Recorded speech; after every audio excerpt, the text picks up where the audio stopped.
Hey, bro, what's going What's on, man? going on, sir? Good to see you, man. Likewise. Yeah, I was just telling the people I see, and my brother Jason Lewis from elementary school is on. Oh, wow. Yeah, yeah, I go way back, man. Belvedere, Belvedere. But we talked earlier about some of the things that were just on my mind today, and Alexis and I, we had one of those crazy outlandish conversations, and I was just sharing with you how, growing up as parents, well, rearing our children, I'll put it this way, with my parents, the connection my daughter and I have and the connection I have with my grandchildren is not something that I had with, I say my parents, Right. with my parents, little as I got older. And so we were talking and she was just talking about how I would tell her something and she said, but you would always break it down. You would always explain it to me. It's just Right. like good to hear those things that we did as parents. Just hoping that, man, we were planting nuggets. You know what I'm saying? Yeah. Right. So, like you, I didn't have that type of experience either. So a lot of the learnings that I actually got was just to watch, Mm-hmm. as opposed to someone like a parent that sat down and actually taught. Right. Right. Um, and so, like, I watched my father go to work. I watched him be a dad. I watched him be a husband, but never sat down and like broke down life to me at Mm-hmm. all. Um, and so, and then just the same thing with my mom. I just watched her work hard and things like that, but never like really had a conversation with me Mm-hmm. as to like what life was all about. Right. And I cherish that to be able to share those experiences Mm-hmm. with the children because it's like everything that I never got in a relationship with mother and father Mm-hmm. is precisely what I try to pass down to my children so then they can appreciate someone passing that knowledge on to them. Right. Right. Right. I like that because I was just, after I talked to Alexis, I talked to my favorite person in the world, my best friend on the female side, my sister. And we were just talking and I was like, you know what? I was like, I'm so glad we chose to know our children. You know what I'm saying? Like intimate working knowledge to know them, to take time to know them. Now, I'm not saying that, the relationship I had with my parents was just like out of this world crazy, but it wasn't. It was more of, like you said, that which was called, it wasn't really interpersonal per se. Now, my mom was the crazy one, the joke and the laugh. Dad was more stiff. As he got old, dad still has a dry sense of humor. You have to know him Right, in order to joke. right, He was funny, faces straight as I don't know what. You like, and then he'll crack a smile. Um, my therapist, and I'm putting that plug in there because we all need help. And one thing I've noticed is that like brothers are like really starting to come together, and we're really starting to um, be more vulnerable, interpersonal, and also encouraging of one another. What's your take on that? I think that the stigma of um, male hardness Mm-hmm. is loosening. Mm-hmm. I think that because we were all taught pretty much that men don't cry, men don't you know uh, feel emotions. Like it's just if you fall, skin your knee, don't cry. Boys don't cry, whatever type of stuff.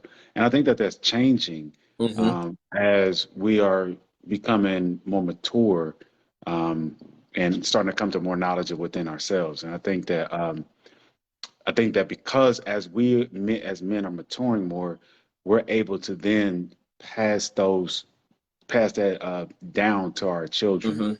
Um, that ability to be able to like just to show real love, empathy, care towards our children. Right. Um, those who are really trying to come into knowledge of self, Right. like as a man. Mm-hmm. Um, the more that you come into knowledge yourself, you're like, man, like those children are a gift. Mm-hmm. And my job is to really like invest in that gift. Mm-hmm.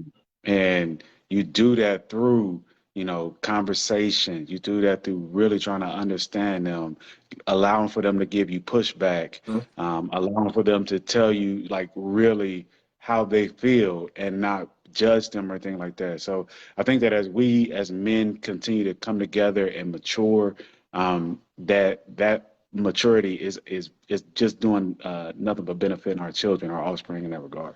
Man, you speak in volumes, man, bro. I'm telling you, you speak in volumes. And I just want to shout out to Denise and also Keith. Thank you guys for coming on. We did something late, impromptu. We just gonna talk. We just talking. When brothers talk. So if you guys have something to put in the comments, please put it in.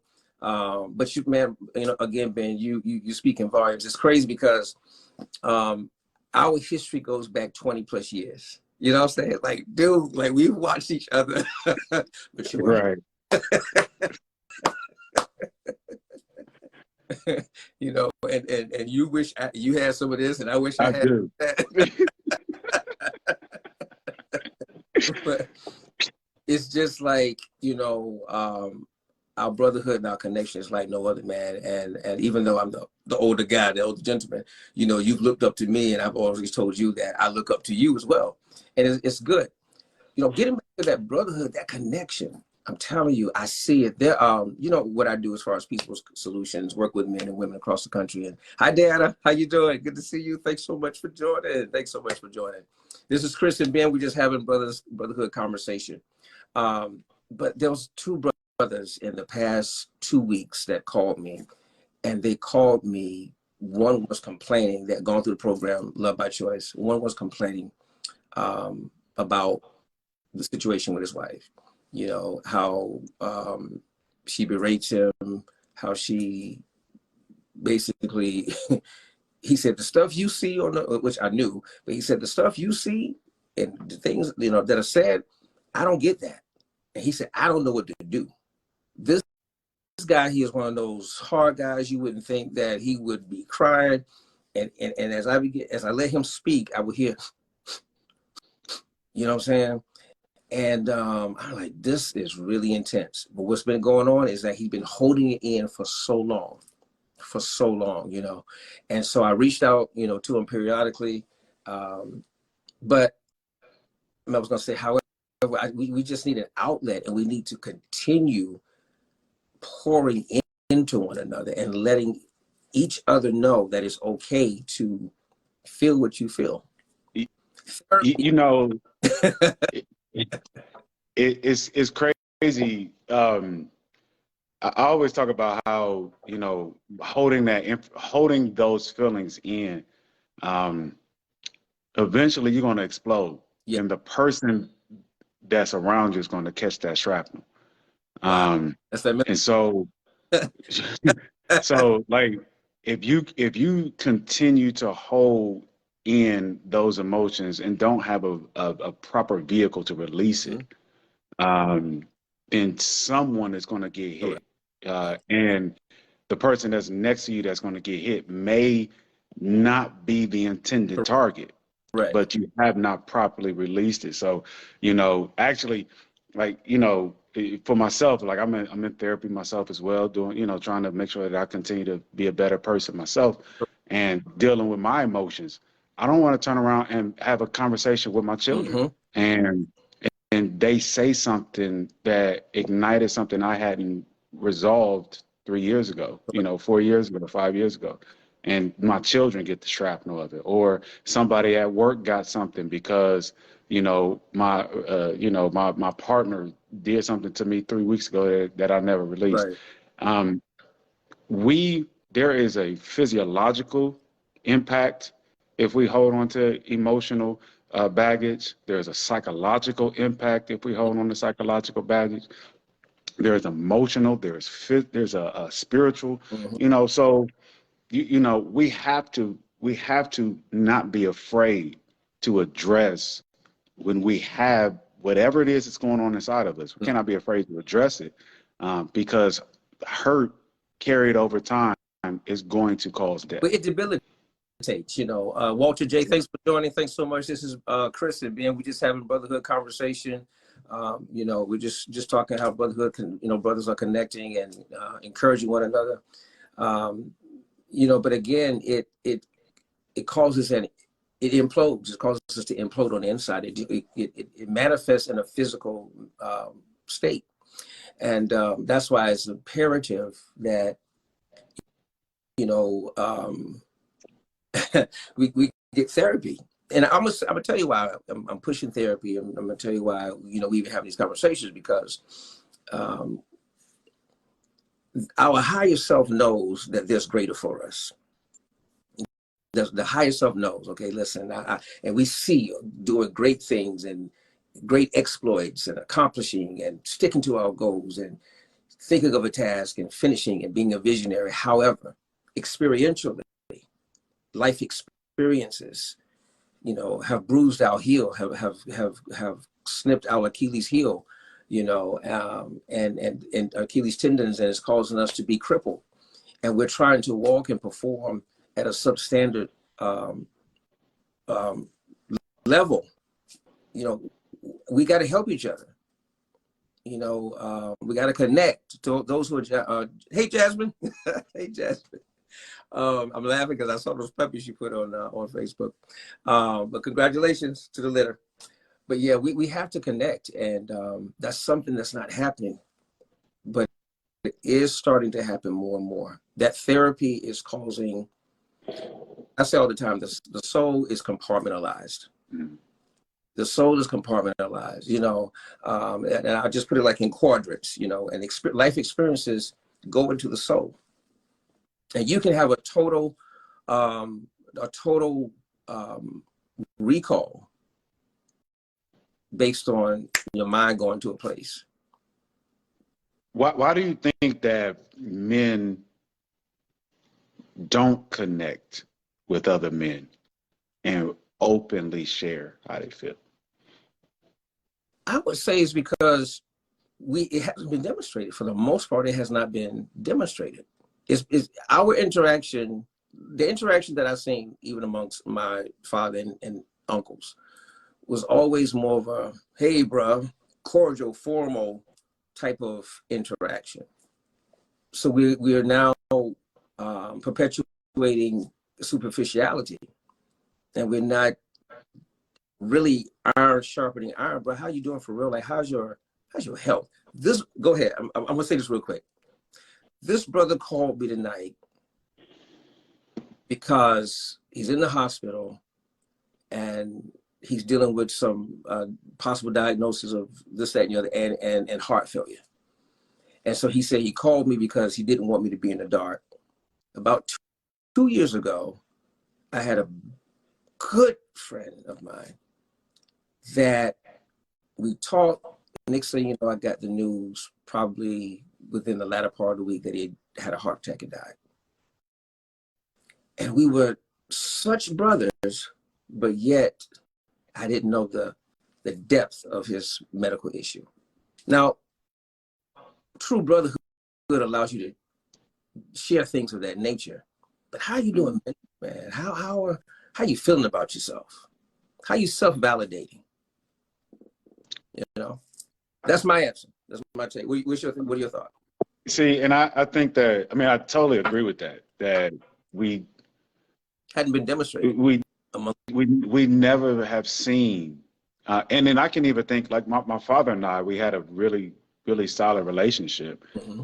And I never had a conversation with him about how he was feeling. And I would sit there and be like, you need to, I would tell him, like, stop and slow down. And this was, you know, my father's been passed for 12 years.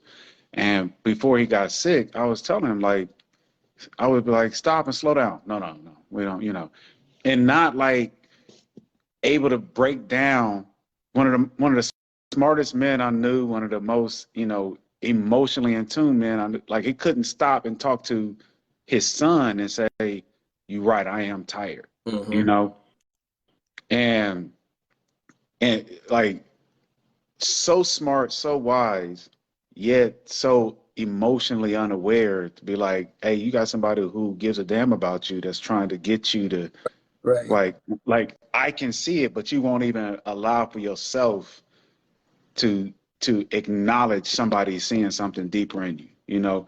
And I think that it's so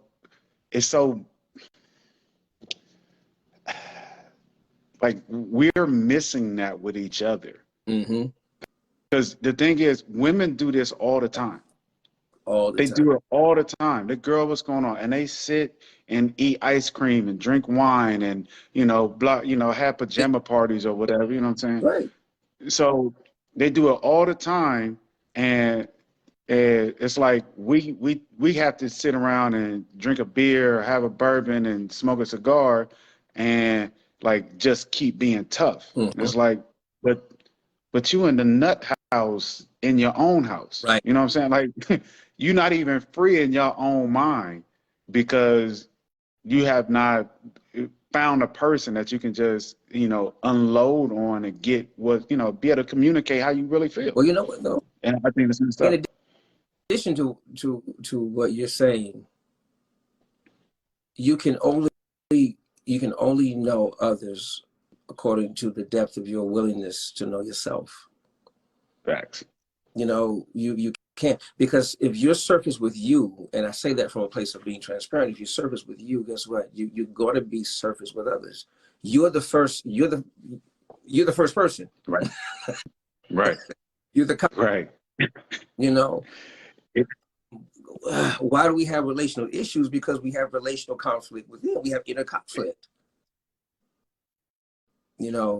Andre, oh D, what's going on? D and Andre, it's good to see you guys. That's the power couple right there, boy. right. I mean, yeah, man, he be over there doing, he be jumping and working out and stuff. I was gonna ask to be my personal trainer, but I said no. Hi, Jackie, Nurse Jackie, you doing? And then his wife, oh my gosh, she did a phenomenal transformation. But again, as brothers and us connecting, that superficiality, man, it's really, I see it tearing down though. I'm telling you, because the last couple of weeks of this year are pivotal. they're pivotal, and they're spiritual. I didn't say religious. Right. So let me say this. Mm-hmm. The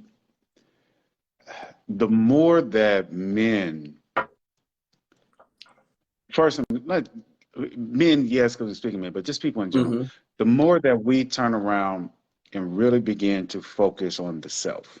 Mm-hmm. Like I had to look at myself and figure out why I was in different positions, from relationship, from professional, whatever, like what put me there. Mm-hmm. And most of the stress that we cause or that we feel is caused by our own actions. Right. Because we are completely because we completely lack self-awareness. Mm-hmm. We completely lack self-knowledge, or we either lack it, or we, like you said, surface deal with it. Mm-hmm. Like, okay, no, I'm good. Like my dad died because he was surface.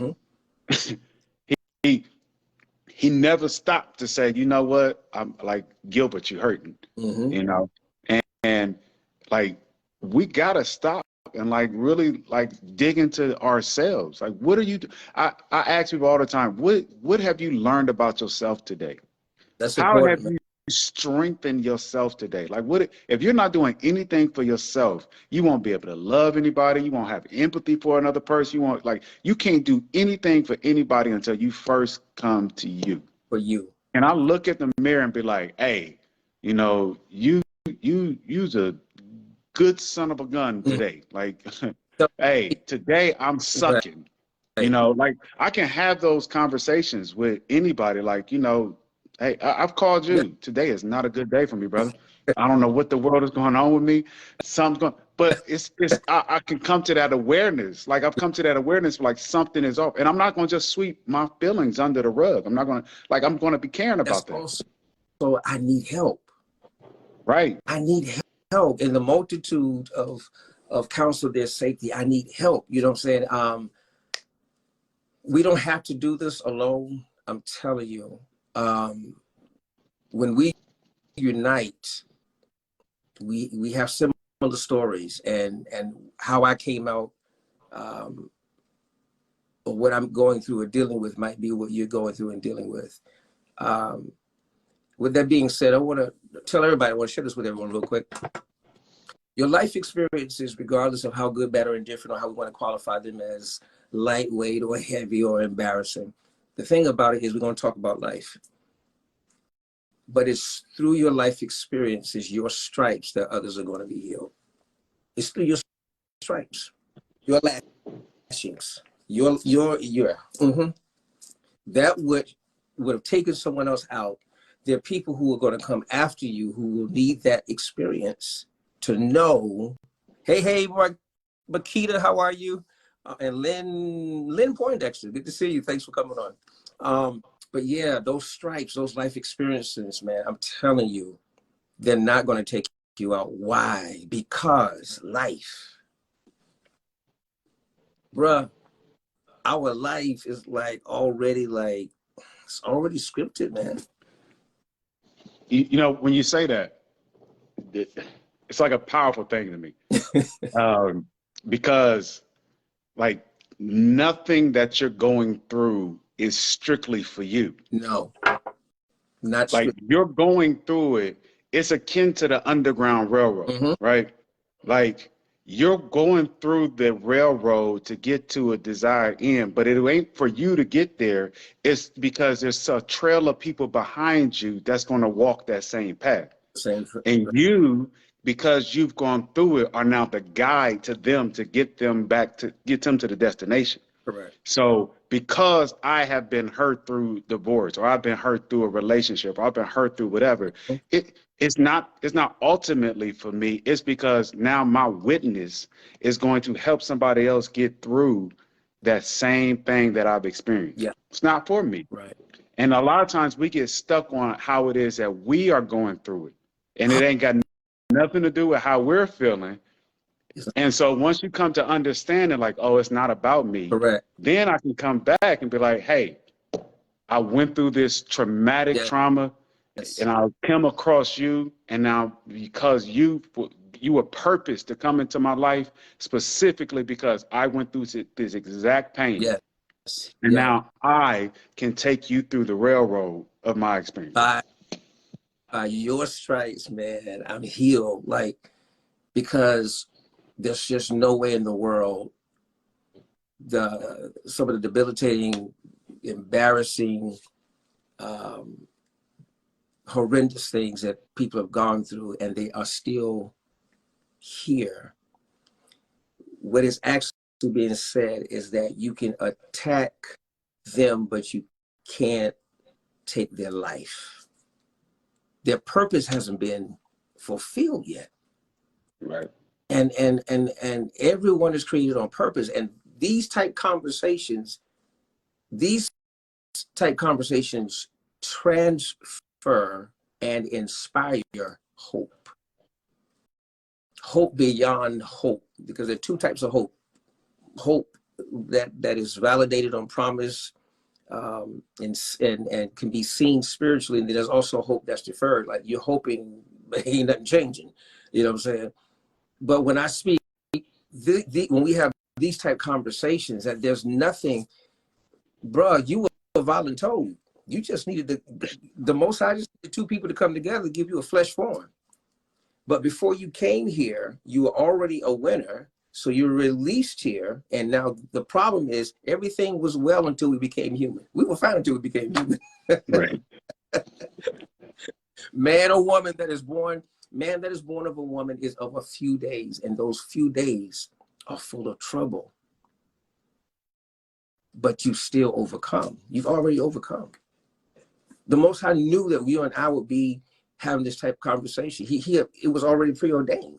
We have been, if you can see it before it happens, if you can see it, you keep getting glimpses of this, that, and the other, it is for you to do.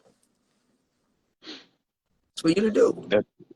That's a powerful statement. You know, it's crazy because as I was going through some different life experiences, as you say that, I saw the end Mm-hmm.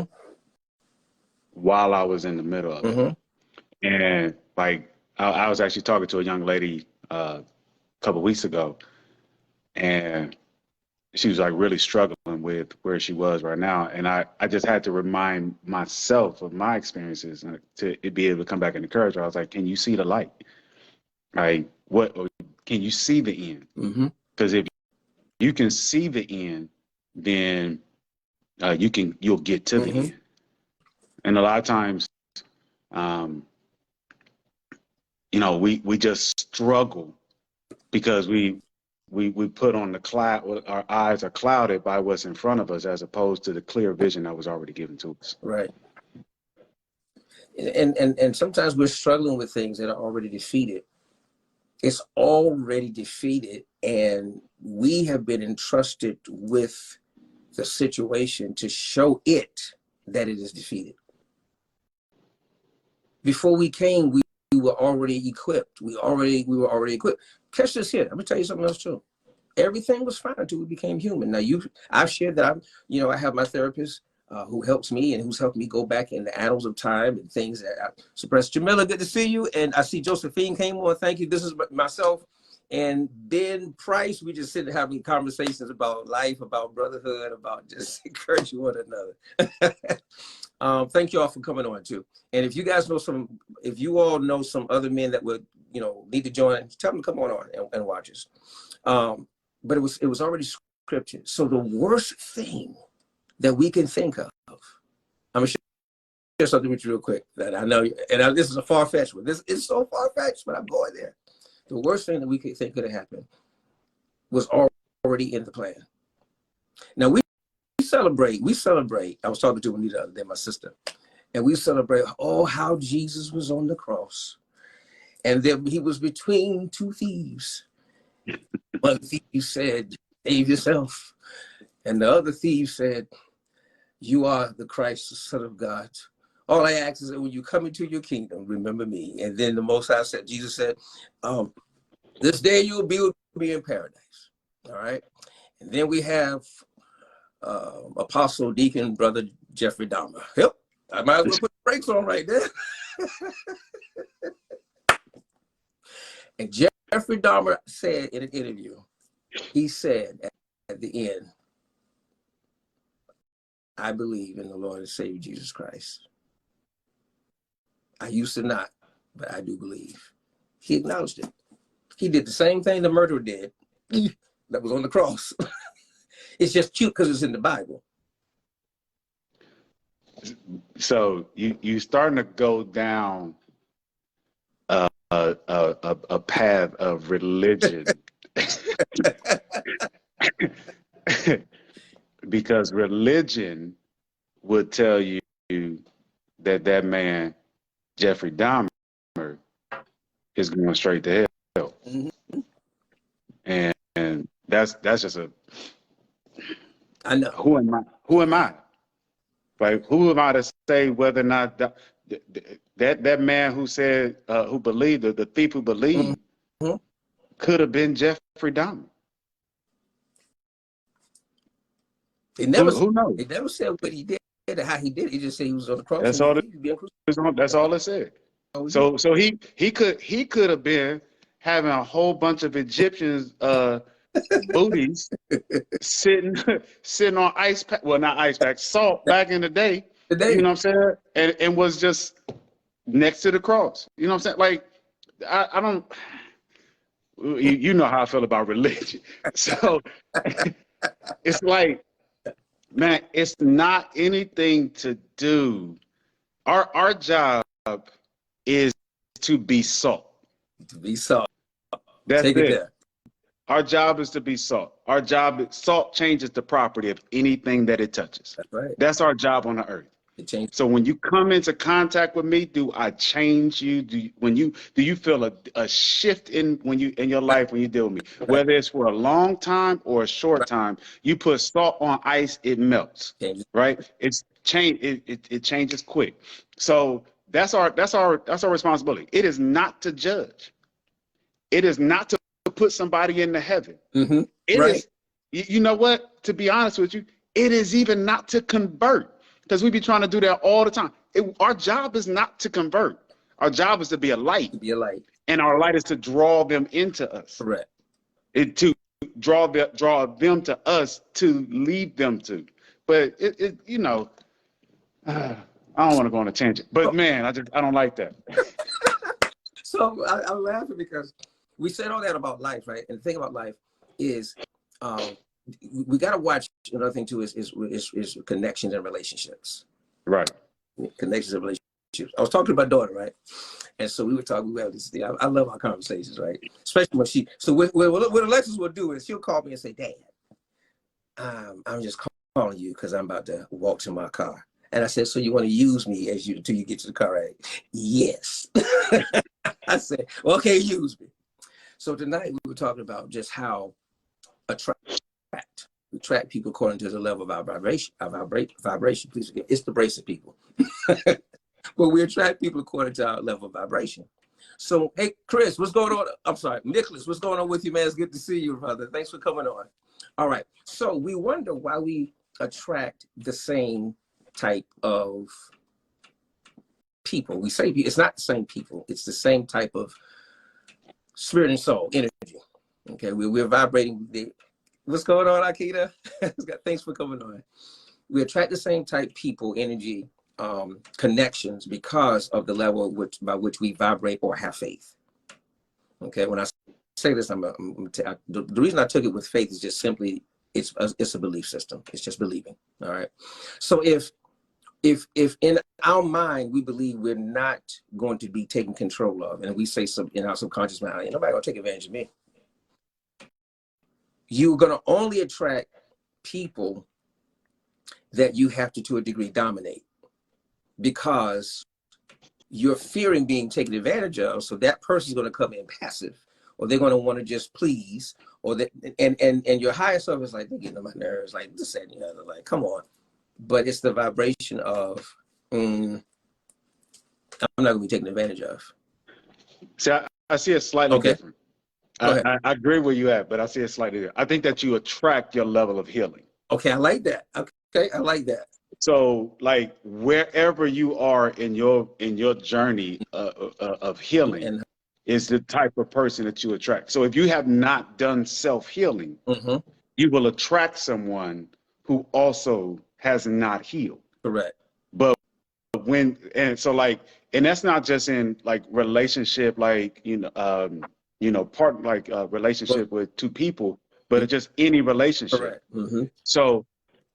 So what you find is that as you continue to grow, that I may have been friends with you for 20 years, but because I have grown at a certain place, and now you are not at the same level of emotional health as I am, I no longer want to deal with you in that capacity. I still love you, still cool, but I can't deal with you like that. So we start to attract people at our level of healing, Correct. Which means the more that you heal, the less people are going to be around you. The less people can even be on your vibration. Correct. Because your level of healing has escalated. And it's not even with a sense of being arrogance. It's confidence. It's right. Healing. It's layers. And I say that, and I'm glad we're here, because I've heard some people say they're feeling tired, they're feeling discouraged, they're like dragging their feet, they're feeling overwhelmed. It's the last couple of weeks of the year, and it's almost like there's a shedding that's taking place, a shedding of negative perspective, whatever it is. It could be, I need to let go. I know I need to let go, but I don't know how to let go. You got to dig deep. Like, you really have to dig deep, because there's greatness in us, but greatness undeveloped is just like potential that's just sitting there as idle, and again, that self-healing, that work we have to do. When I decided to connect with my therapist, I was actually just sitting outside, connected with nature, just thinking. And in myself, it was like, you got to go higher. And as we elevate, it should be an elevation that's sustainable, not just something experiential and like, okay, we fall off, but it's sustained elevation. And I shared with them, I said, I need your help. And they wanted to refer me out. And I said, you're the one chosen.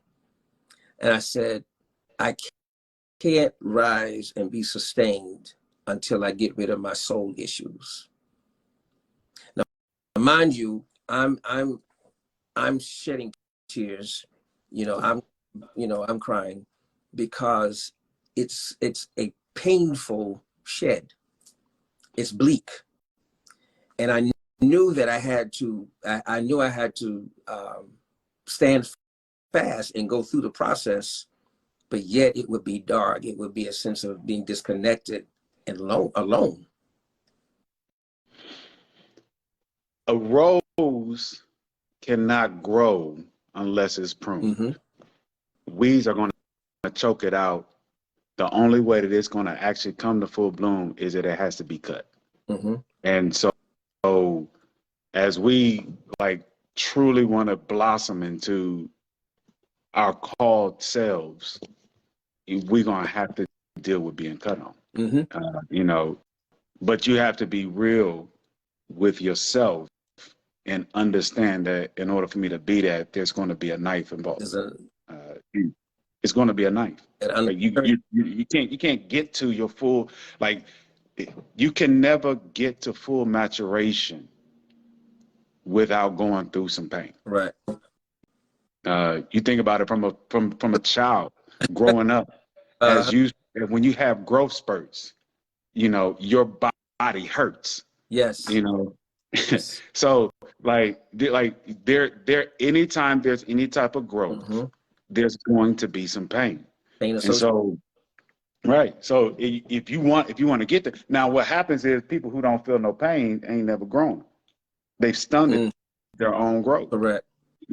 So it's be okay with getting cut on, because at the end of the day, man, ain't nothing more beautiful than a man bringing a woman a dozen red roses, right? But them bad boys been cut to get Correct. There. You know what I'm saying? So be the rose. Alexis is on. You want to join, baby? She'll probably say no. Hey, Uncle Ben. This is Alexis by default. Yeah, that death is necessary, man. And I know we're going through it. Some of us are getting to a point where she says, speak, Unc. She said, absolutely not, caps. But that again, that death is necessary.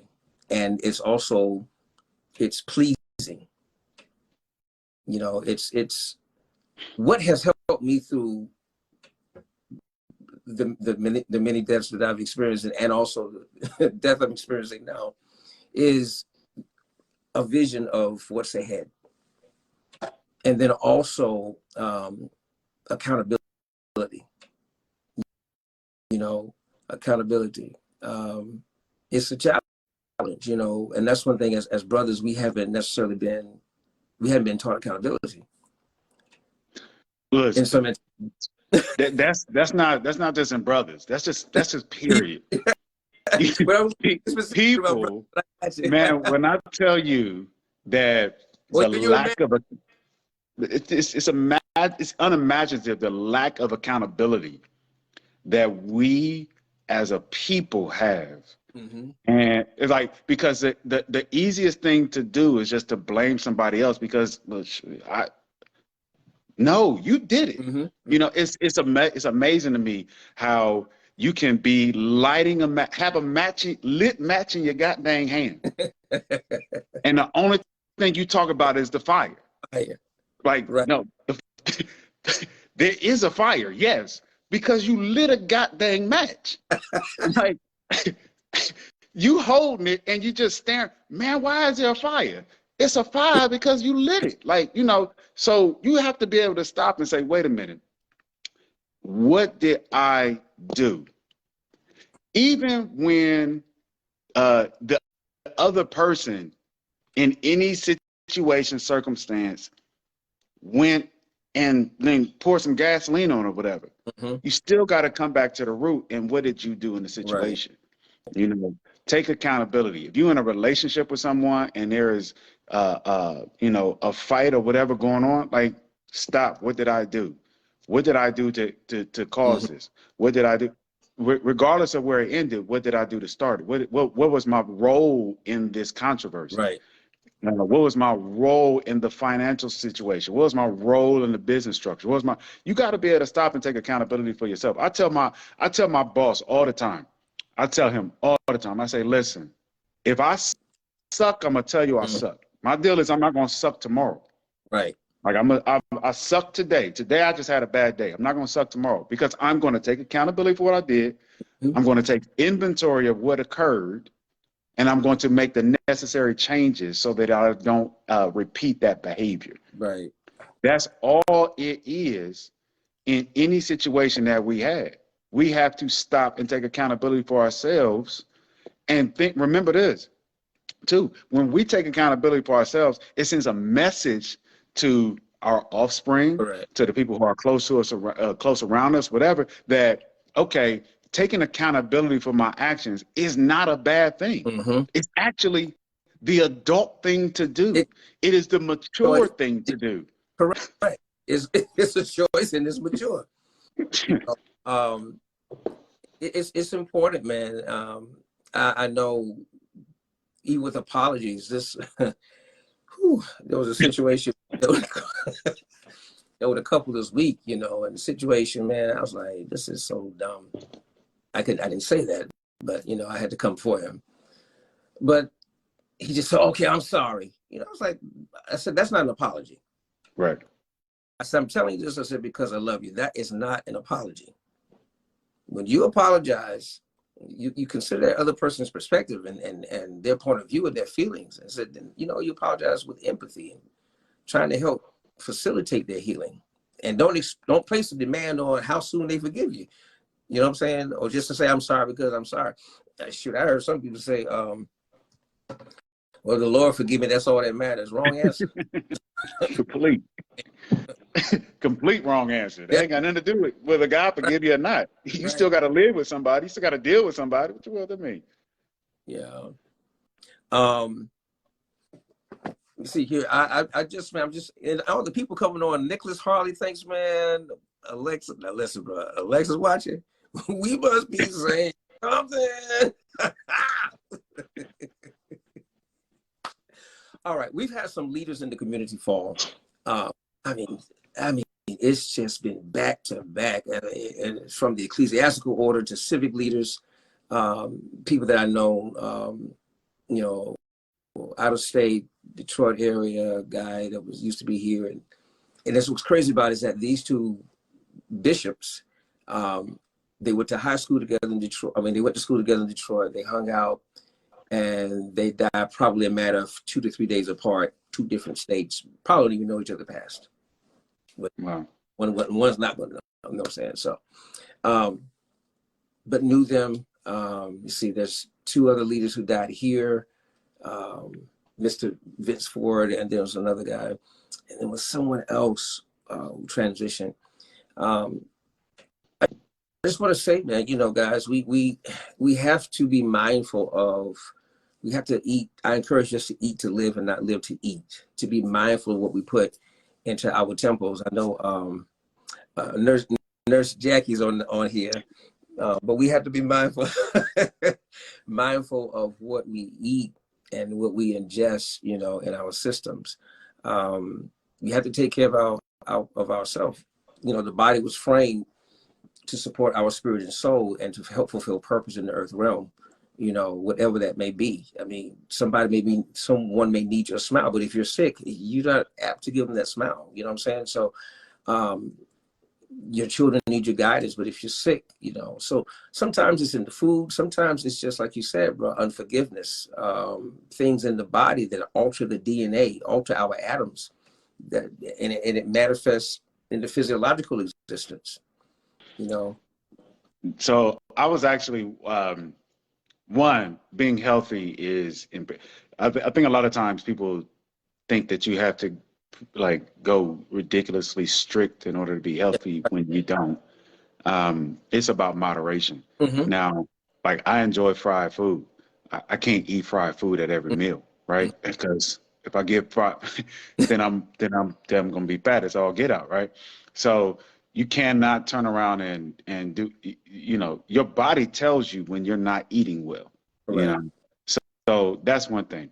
But from an emotional standpoint, the I was watching a video a few months back, and it was a doctor, and he was speaking about how when we're carrying emotional weight, Mm-hmm. the unforgiveness and things of that nature within us, he said that your body will create a chemical reaction Mm-hmm. either to the thought or to the presence of that thing. That's right. And so you will have a physiological reaction where your body will begin to go into protect mode, Mm-hmm. and you are using up your body's protection to deal with emotional weight, Mm-hmm. which is unhealthy. And so, man, it's imperative that we pour into us from a food perspective, that we eat properly, but that also that we take care of our emotional health as well, So, so that so, we're not carrying that baggage around. so here's a text. Here's something proverbially. It says, "I want you to prosper. I want you to go forward. I want you to have progress and be in health as your soul, the seat of your emotions, your psychological processes, and things of that nature prospers." It's as if he's going back, but it begins at the soul. Right. It begins at the soul, you know. And so, negative thinking, overcoming negative thinking. There's something I wrote a couple of days ago about energy vampires, and I said some cycles in our lives have been consistently inconsistent because we were not conscious of our purpose. So we chose the distractions of temporary pleasure provided by the interaction. But now we've matured. We've been trained to validate ourselves and not lend ourselves to the validation of others who do not respect or reverence our purpose. Energy vampires will connect to you because you represent what they are not. You exude confidence. They are slowful about developing their lives. They will morph into almost anything to assess your vulnerable areas, yet become upset that you are too wise to ingest their venom, which will kill you slowly. These are energy vampires. Came to me one morning, man. I just got up and just had some quiet time and meditation, and I just began to write about those energy vampires. This last part of the year is crucial as to who we connect. Though the reappearances, all of a sudden appearances, or the reappearances, some of the stuff is cyclical because it wants to keep us in the conundrum of, I can't get free, or whatever the case. But it's a cycle. Wow. That's powerful, sir. That's powerful. And you don't even think, so people who are free with their emotions, we don't think that they're necessarily coming to suck from us. We just, well, so good to see. And we don't consciously think that you just sucking from me. Right. I mean, I take pretty much the same thing you're saying, and I put it into the idea of a capacity with being with the person that you connected to, one person being a bottle and one person being a cap. Yeah. You know. And so as you pour out into somebody else, that vampire sucks it. Mm-hmm. That's the cap. But sometimes you might need that person to pour back into you, but they only got a cap full. You a whole ass bottle, but they only a cap. You know what I'm saying? And they can't fill you back up, so you walk away being empty. And you're trying to figure out why you walking around empty, because unrequited exactly. love, unrequited Exactly. compassion, unrequited empathy. You know what I'm saying? And so we have to be I don't want to use the word, but I have to discerning. And also, what else? Give me another one. I don't want to use the word. Cognizant. Cognizant. Okay. Aware. Yeah. Oh wow. There we go. Put a preacher tone on it. A wow. Yes. So with that being said, though, for real, you have to be conscious and then also be attuned to what you feel. Okay, Jasmine, thanks. She said mindful. But seriously, mindful, mind with your spirit. You can touch the brain, but you can't physically touch the mind, but you can impact the mind. So with that being said, sickness, there's a lot of sickness too. A lot of sickness. I mean, it's like an industry. It's hospital industry, the hospital system, what are your thoughts? I see your eyes. Well, man, you know how that goes. That's all. That's designed. Definitely. Right. If you think about it, you think about it. It's all money. It's all money driven. From why would it cost me more money to eat healthy? To discourage it. Right. So the whole system is designed for you to be addicted to the hospital or addicted to the medicine that they're giving you. Like if I wanted to, if I go to where they used to McDonald's used to have their little yogurt parfaits, right? So if I wanted to change out my deep fried hash brown for a yogurt parfait, they were going to charge me more money. But why does think about it this, if you get grilled chicken, there is nothing but the chicken on the grill. That's it. Why does that cost? You don't need anything else, grilled chicken, sauce, whatever. But it costs more money to eat grilled chicken with nothing on it than it does to take that same chicken, put batter on it, batter it, use a fryer to bring it out to put on the grill. I mean, to put on the bun. Why is it costing me more money to eat the fried chicken or the grilled chicken? Then it got no extra cost associated with it than this grilled chicken. It's a system that's designed for you to turn around and to be, they want you to be on medication. They want you to be. Think about this. Every time you turn around, there is a new commercial with an illness that you can be prescribed. Like, I've never heard of restless leg syndrome. Let me tell you something. I shake my legs when I sit. I just sometimes bounce my leg. That's restless leg syndrome. So I need to go to the doctor and get a medication for it. Like, come on now. Like, and I'm not diminishing like ADHD and like I'm not, but are we over prescribing medications to people with like, there wasn't ADHD when I was growing up. It was get your ass popped in the head if you don't sit your tail down when I was growing up. Like that cured a whole lot of bouncing.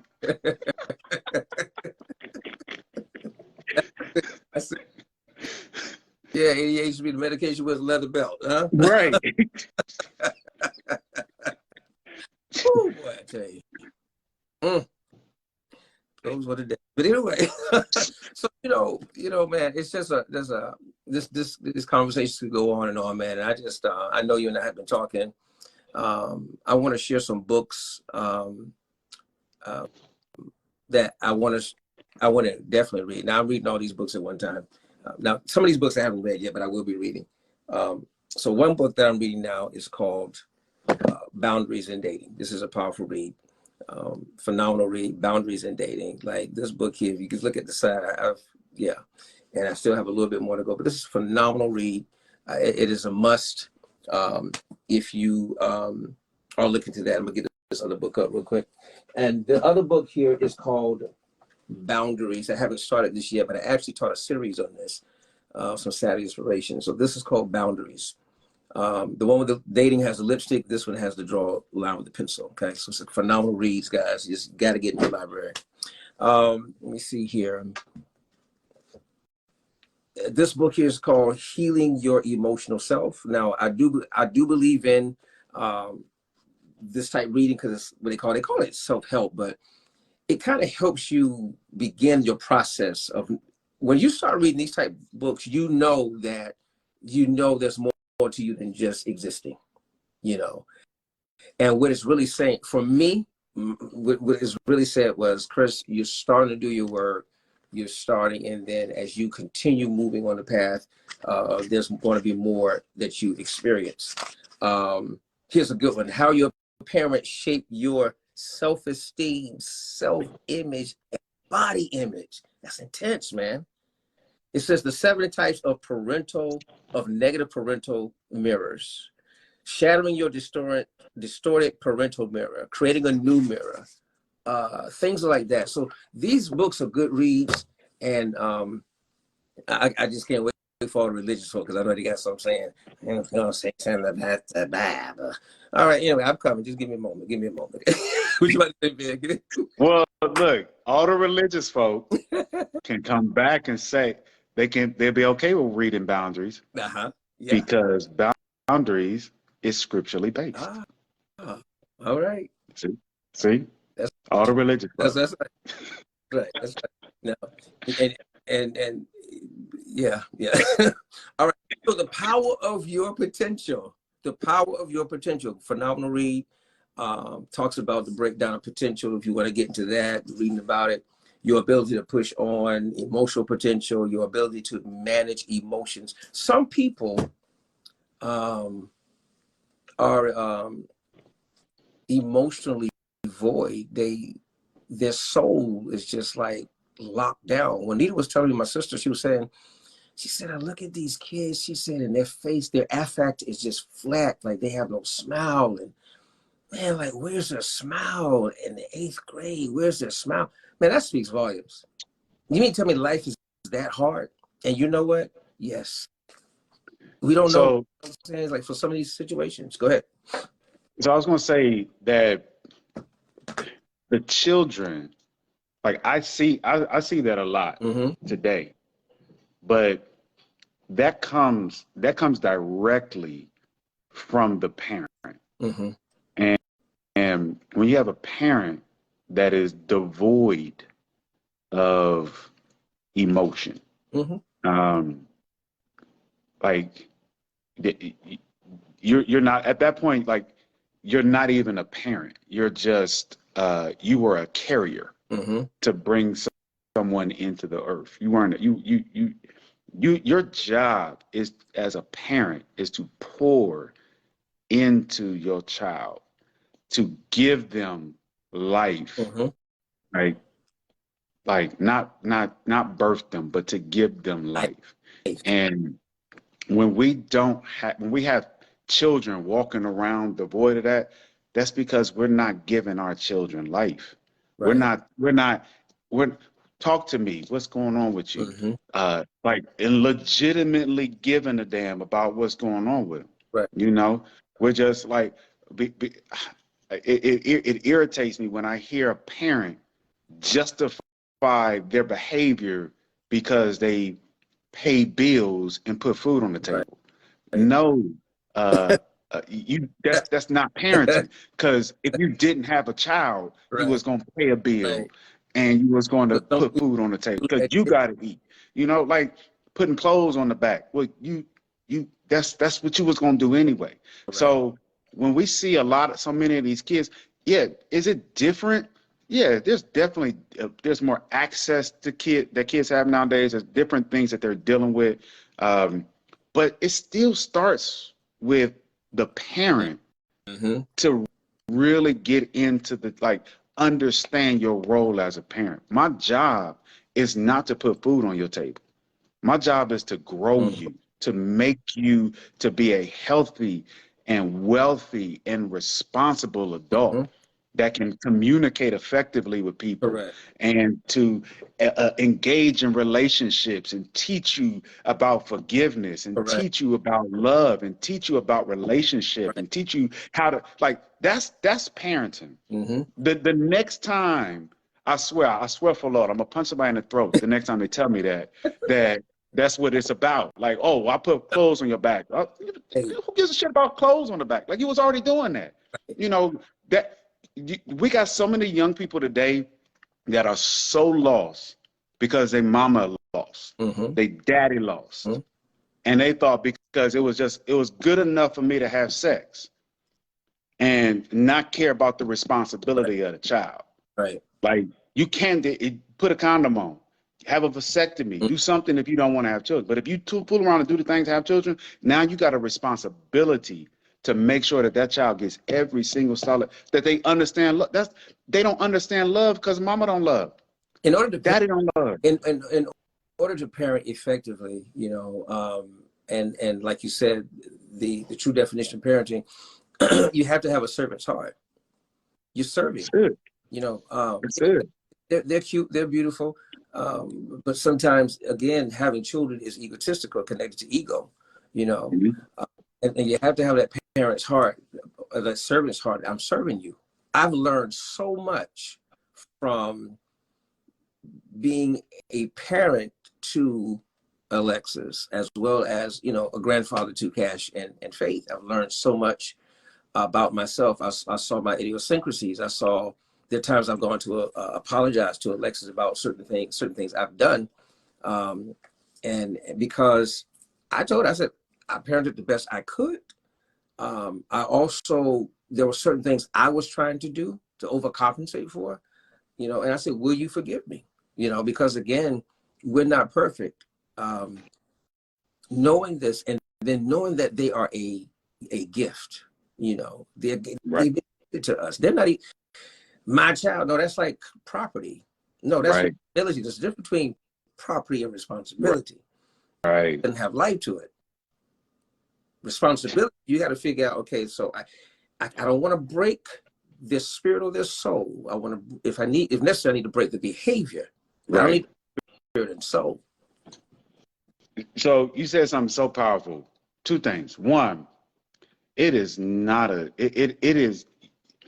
so important for us to be able to apologize to our children. Like, it's so important. And especially in our community, we think that we've been taught and raised and reared that, the parent is right. No, we mess up too. We jump to conclusions. We act out of pocket. We do all sorts of crazy crap. You know what? Sometimes we got to say, you know what, child? I'm sorry. The other thing is recognize and be able to be vulnerable with our children and recognize the fact that, hey, there is no goddamn book that I can use. Right. That's right. That is going to parent you in the way. I just gotta, but then recognize the fact that this child is different than this child is different than this child. So but the only way you get to do that is if you really turn around and get to know your goddamn kids. Ali says parents are not always right.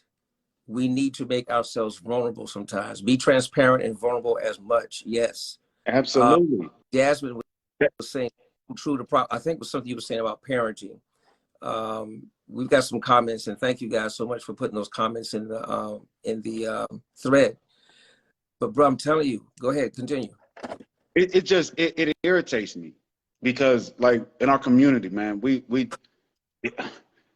don't understand how powerful it is for us to really be vulnerable with our children. Think about it.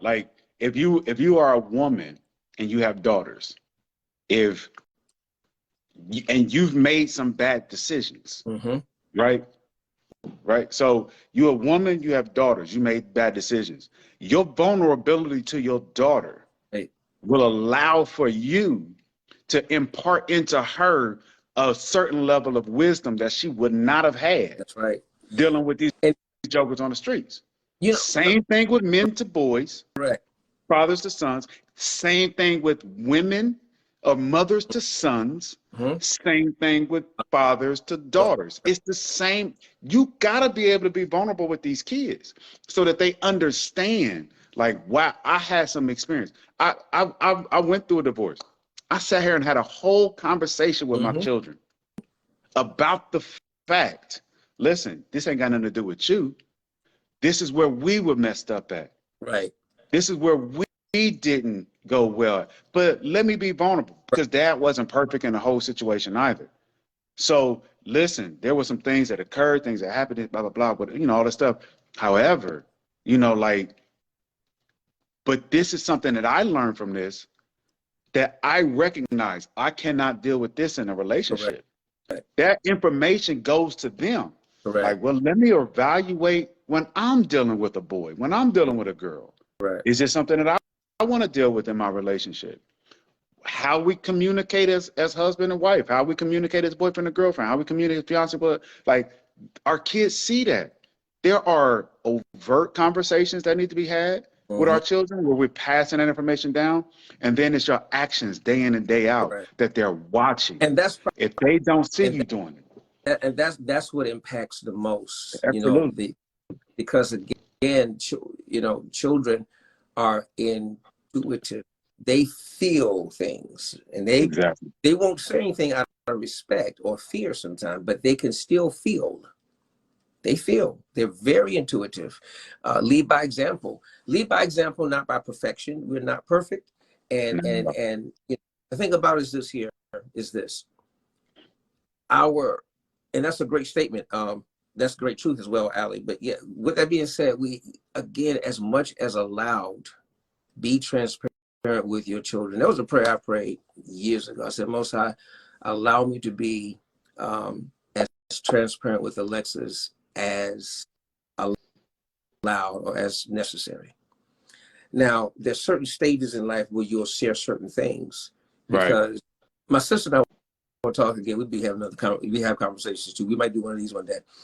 We were talking about how these children only came, they were already in the mind of the Most High. Two people came in flesh form. Things happen, you know, but they're still here. The purpose is that they're here. So as I rear you, as I instruct you, as I impart into you, and as I show you that I'm not always right, we develop friendship. So it goes now from parent-child relationship to actually a friendship. Right. And she has a friend in me. I won't be dad. I won't be dad. But I told her, I said, listen, you know, we're really sisters and brothers in Christ. Like, for real, we're really sisters and brothers in Christ. Because in the earth realm, you're my dad. I mean, you're my daughter, I'm your dad. But in his mind, we're really sisters and brothers. I owe it to you to help you. And I agree with that. I take a slightly different approach. I agree with you there, everything. But the progression to me changes it from from parent to coach. Okay, I like that too. So as my children have grown into adulthood, like, you're still going to do what it is that you do, because you're going to have to experience your life for yourself. My job now is to kind of guide you. We still, like, you can have a really good relationship with coach and player, coaching too, you know, whatever.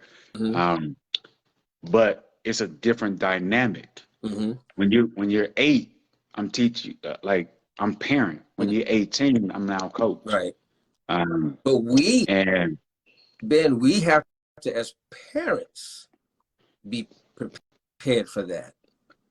Right. You can't, and that was a struggle. I think it was a struggle. Not necessarily for me, just because of my experience, but with my ex-wife, it was a struggle, because there's a grip on, like, well, that's my child, like, but the child is 23 years old. What the hell? Like, this that's not the same. If they were 13, right, okay, but they make their, like, you're not punishing a 21-year-old. You're not, you know, what you gonna do? Like, they 21. You know, it's a different mindset. So we got to be prepared to be like, yeah, like, you an adult. I showed you. So, and I think that, like, being like, but that again, are we aware as parent? Are we self-aware? Are we, you know, are we growing? You know, are we getting better in our personal path? Mm-hmm. Because as we continue to grow in our personal path, that illuminates us to where we're supposed to be with our offspring. Yeah, Uh, that's it's fact. going to be a shift. I like that. I like that. That coach, that parent coach, as I said, you know, friend, because you know we're still walking together and coaching as Absolutely. well. Mm. Here's another book I have not read yet, but I will be starting momentarily. It's not going to be like a book club. This is called The Way of the Superior Man. The Way of the Superior Man. So this is a good read based on just, yeah, this is good. Yeah, it talks about masculine energy, a man's way, um, dealing with women, praise her. Don't analyze your woman. Don't suggest that a woman fix her own emotional problem. What women really want, your dark side, you're always searching for. Man, this is intense, here, boy. Mm. And one book for Black History year round is the Bible. Told you it was coming. Listen, guys, let me tell you something here. I woke up this morning about 5 something in the morning, man, and I said, let me go ahead and get up. And I had an appointment, so I was going to go to the gym. I said, nah, I'm gonna just go ahead because if I go to the gym, I'm gonna get in there and get pumped up. So anyway, I read Exodus chapter. I don't know, pumped up is a verb, but okay. But I read Exodus 1, and Exodus 1 talks about the Hebrews and how they were in bondage. And the only place my mind went to was America. When you read Exodus chapter 1, and it's an easy read, it's a quick read, but man, I'm telling you, it's like, wow. It says they oppressed them and they put taskmasters over them. They dealt treacherously with them, and they wanted to kill all the men. They wanted to kill all the men. It said, and he told the Egyptian women who were midwives to the Hebrew women who were having children. It says, if you go in there and it's a boy, kill it. But if it's a girl, don't kill it. Wow. I said to my sister, that's Planned Parenthood. But anyway, My, thing. And so, but he said, I'm not touching that. but then kill them because they're a threat. So if they grow up, their authority, and if they can lead, we got to break them down. So we kill them. So he went back, and the Egyptian women had not done that. And he said, "Well, why haven't y'all killed?" He said to the midwives, "Why haven't you killed the Egyptian men? I mean, the Hebrew men." And the Egyptian women said, "Because the Hebrew women are not like the Egyptian women. They're strong, and by the time we get to them to help them deliver, they've already delivered the child." I said, wow.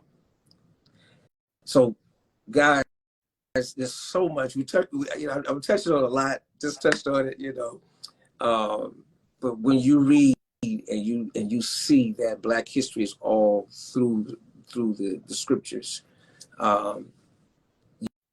you begin to realize that, man, that we're chosen, we're called, we're blessed of God. And the raising up, the healing that's taking place in men, I don't care how broken we are, I don't care how afflicted we may have been, I'm telling you, it's going to be just a raising up. And the army is not to be one of being vindictive and militant. It's just the resurgence, the healing. Men are healing. Black men, Black brothers are healing. You know what I'm saying? And we know all men are hurting. We know that, but I see that in our community, like you said, in our community, our men are healing. We're healing.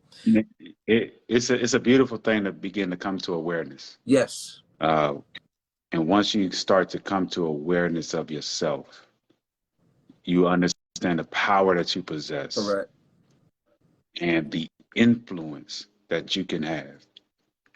A man who knows who he is Correct. will touch an entire city, Mm-hmm. you know, a whole village will just empower when you come into a man who knows who he is. Um, that is why the system is designed, as you was reading Exodus, to try to kill off Mm-hmm. the men. And the more that we are depressed, the more that we are emotionally oppressed, um, that we are uh, depressed and Mm-hmm. possessed, uh, the less that our community can rise up. Um, but when you start seeing Black men, especially, start to really take back the reins Mm-hmm. of who we are, man, you'll see neighborhoods start to change. You'll see cities start to change, and then start to see our nation start to change. Now, and we're starting to see this transference of power in the political arena. And we're about to wrap it up. But in the political arena, we see that, and that's why I say, the people who transition, the scripture says, Lord, teach me to number my days. Help me be aware of my purpose so that when I die, I die. When I transition empty. Everything is exhausted. I'm empty. I fulfill purpose. So that's going to take courage. It's going to take accountability. It's going to take connectedness. It's going to take brothers reminding each other of who we are. Because when we know who we are, we can rise above what we've experienced or what we've done. That's it. That's it.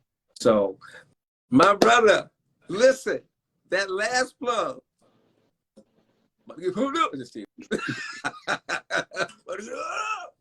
No, that last plug was about what's on your heart and vision. The I Am podcast. My brother, take it. Well, like, let me tell you, I'm extremely excited to get this going. I am really kind of talks about it was derived from Moses going to Pharaoh and saying, "Who shall they say that I sent?" And said, "I tell them that I am."